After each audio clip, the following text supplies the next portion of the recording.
झारखंड के गोड्डा में निशिकांत दुबे ने लोकसभा चुनाव के लिए अपना नामांकन पर्चा भरा। जनता जनार्दन द्वारा विकास पुरुष के उपनाम से अपनी पहचान और भारत के मानचित्र पर झारखंड के गोड्डा जिले को विकास के मापदंड पर ध्रुव तारा की तरह चमकता हुआ दिखाना उनकी सबसे बड़ी उपलब्धि रही है।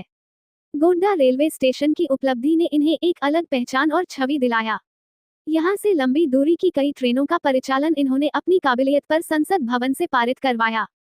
माननीय प्रधानमंत्री नरेंद्र दामोदर मोदी के नेतृत्व में इन्होंने गोड्डा का चहुमुखी विकास के सपने को साकार किया। आज उनके इन्हीं कामों के चलते गोड्डा लोकसभा की जनता ने सर आंखों पर बिठाया है। भारत सरकार के केंद्रीय मंत्री माननीय राजनाथ सिंह ने भी इनके समर्थन में जनता के आशीर्वाद को मांगने के लिए जनता के बीच अपनी उपस्थिति दर्ज कराकर सरकार की उपलब्धि और निशिकांत दुबे जैसा सांसद को गोड्डा वासियों के लिए वरदान बतलाया। उन्होंने आने वाले 3 वर्षों में भारत को विश्व का तीसरा सबसे सफल और आर्थिक रूप से सबल देश बतलाया। आइए देखते हैं सीधी तस्वीर NNM न्यूज के माध्यम से। और उनका कहना है कि भारत जिस तेजी से आगे बढ़ रहा है वह दिन दूर नहीं है। 2.5-3 साल के बाद ही यानी 2027 आते आते हमारा भारत दुनिया के देशों में धन दौलत के मामले में तीसरे स्थान पर आकर खड़ा हो जाएगा। अमेरिका और चीन के बाद तीसरा देश इस दुनिया में कोई होगा जो हमारा भारत होगा। बहनों भाइयों, ये हम लोगों के लिए बड़ी गर्व की बात है। एक घटना की जानकारी आपको देना चाहता हूं। आप लोगों को मालूम होगा रूस और यूक्रेन के बीच 2 वर्षों से लगातार युद्ध चल रहा है। बराबर उधर से भी मिसाइल, बम, गोले, तोप सब चलाए जा रहे हैं, रूस की तरफ से भी यूक्रेन की तरफ से भी। लेकिन जब यह लड़ाई शुरू हुई थी दोनों देशों के बीच, तो हमारे बहुत सारे भारत के बच्चे, कोई वहां मेडिकल की पढ़ाई कर रहा था, कोई इंजीनियरिंग की पढ़ाई कर रहा था, कोई मैनेजमेंट का कोर्स कर रहा था। उनके माता पिता जो यहाँ भारत में रहते थे उनको इस बात की चिंता हुई क्या होगा हमारे बच्चों का। कोई बम मिसाइल आकर गिर गई तब तो हमारे बच्चों की जिंदगी चली जाएगी।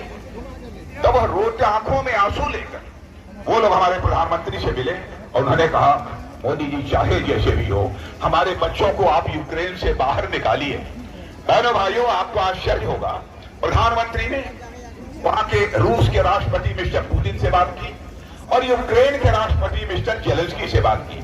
और आपको जानकर खुशी होगी, गौरव को अनुभूति होगी, 4.5 घंटे के लिए रूस और यूक्रेन का युद्ध रुक गया और 22,000 भारत के बच्चे हमारे पास। यह है भारत लगातार तेजी के साथ आगे बढ़ रहा है। लोगों के द्वारा तरह की अफवाहें फैलाई जा रही हैं कि भारतीय जनता पार्टी की सरकार अथवा एनडीए की सरकार बनेगी, आरक्षण की व्यवस्था समाप्त कर देगी। मैं यकीन दिलाना चाहता हूं जो व्यवस्था चली आ रही है बहनों भाइयों, उसमें कोई परिवर्तन नहीं होगा। किसी की हिम्मत नहीं है कि वह आरक्षण की व्यवस्था को यहां पर समाप्त करे। आदिवासी भाइयों के लिए भी उत्थान का काम जो हमारे प्रधानमंत्री ने किया है, यदि उसकी मैं गणना कराना शुरू करूं तो एक लंबा समय लगेगा। गरीबों के उत्थान है और आज तक दुनिया में जो काम नहीं हुआ वह हमारी सरकार ने किया है मोदी जी के नेतृत्व। आपको आश्चर्य होगा कि 10 वर्षों के अंदर भारत से 25 करोड़ लोग गरीबी रेखा के बाहर हो गए। 25 करोड़ लोग। दुनिया में यह करिश्मा कहीं नहीं हुआ है तो केवल और केवल भारत में हुआ है और सारी दुनिया इस बात की सराहना कर रही है। इसलिए मैं आप सभी लोगों से अपील करने आया हूं, लंबा चौड़ा भाषण करने के लिए। मैं तो अपने निशिकांत जी को हार्दिक शुभकामनाएं केवल देने के लिए यहां पर आया। और बहनों भाइयों, चाहे प्रधानमंत्री जी, चाहे प्रधानमंत्री, चाहे हम लोग, चाहे कोई भी, जब कभी कोई मुद्दा, गंभीर मुद्दा संसद में यदि पेश होता है, यदि तलाश किसी सांसद की जाती है तो आपका सांसद है निशिकांत दुबे जी की तलाश की जाती है, जो प्रभावी तरीके से अपनी बातों को संसद के सामने रख सके। इसलिए मैं आप लोगों से अपील करने आया हूं, आप बिल्कुल भरपूर सहयोग, जितना आज तक नहीं किया है, रिकॉर्ड टूटना चाहिए बहनों भाई।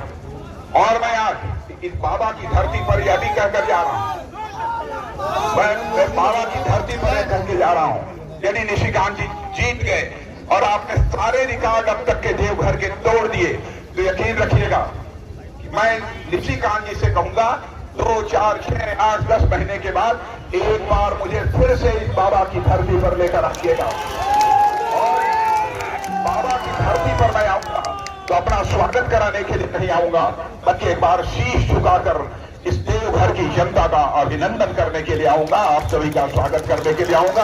आप सबको बहुत बहुत धन्यवाद और एक बार तालियां बजाकर आप सभी लोग फिर निशिकांत दुबे को अपने हार्दिक शुभकामनाएं दें। इन्हीं शब्दों के साथ आप सबको बहुत बहुत धन्यवाद।